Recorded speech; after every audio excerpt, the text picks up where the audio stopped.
सीता नाम की चिड़िया थी और उसकी 3 बिटियां थीं। वो बहुत प्यारी थी। बड़ी बेटी का नाम रानी था। सब बहुत प्यार से रहते थे। सीता एक दिन अपने बेटियों को घोंसले में छोड़कर जंगल में दाना लेने गई। बहुत ढूंढने पर एक खेत में दाने दिखाई दिए। वो उन दानों को उठाकर ले जा रही थी। तभी एक पेड़ से टकराकर गिर गई। उसके सर में चोट लग गई और बेहोश हो गई। और जब होश आया तब सीता सब कुछ भूल चुकी थी, अपने बच्चों को भी, क्योंकि उसकी याददाश्त चली गई थी। अब वह उठकर कहने लगी, ये कौन सी जगह है? मैं यहाँ क्या कर रही हूँ? अब चिड़िया जंगल में खेलने लग गई। काफी देर हो बच्चे माँ की राह देख रहे थे।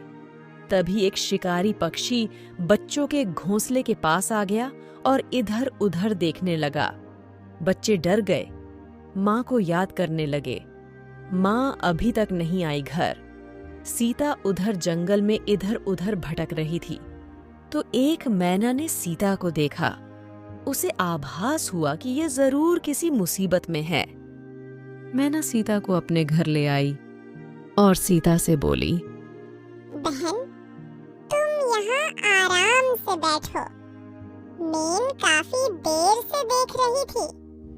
तुम यहाँ वहाँ भटक रही थी और तुम्हारे सर में ये चोट भी लगी हुई है। और तुम्हारा घर कहाँ है? सीता बोलती है, पता नहीं बहन, मैं यहाँ कैसे आई? मैं कौन हूँ और कहाँ से हूँ?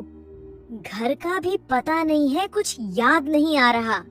काफी देर हो गई। अब उधर उस शिकारी पक्षी को बच्चों के घर का पता चल गया। बच्चे घबरा गए, माँ को आवाज लगाने लगे, मम्मा, मम्मा बचाओ! कहाँ छोड़कर चली गई आप हमें? जल्दी आओ माँ, नहीं तो ये शिकारी पक्षी हमें मार देगा। सीता मैना से बातें कर रही थी। तभी सीता का मन बेचैन हो उठा। वो कहते हैं ना, माँ तो माँ ही होती है। सीता को याद आने लगा। थोड़ा थोड़ा और मैना से बोलती है, मैं सुंदरवन से हूँ। बहन, मेरे भी 3 बेटियां हैं। मेरा भी एक छोटा सा घर है। मैं यहाँ अपने बच्चों के लिए दाना लेने आई थी। तभी एक पेड़ से टकरा कर गिर गई थी। उसके बाद क्या हुआ मुझे कुछ याद नहीं। मुझे अपनी बेटियों की चिंता हो रही है। भगवान मेरी बेटियों की रक्षा करना। ऐसा कहकर सीता जल्दी से अपने घर लौट आई और उसने देखा शिकारी पक्षी ने रानी को अपने पंजों में जकड़ रखा था। सीता अपने पंजों में एक लकड़ी का टुकड़ा उठाकर उस पक्षी से जा भिड़ी और शिकारी पक्षी को मार मार के भगा दिया और अपनी बेटियों को बचा लिया। एक माँ अपने बच्चों के लिए कुछ भी कर सकती है। एक माँ की ममता से बढ़कर इस दुनिया में कुछ भी नहीं है। सबसे बड़ा योद्धा माँ होती है। हमारी ये कहानी आपको कैसी लगी? कमेंट बॉक्स में जरूर बताना। मिलते हैं ऐसी ही एक और नई कहानी के साथ।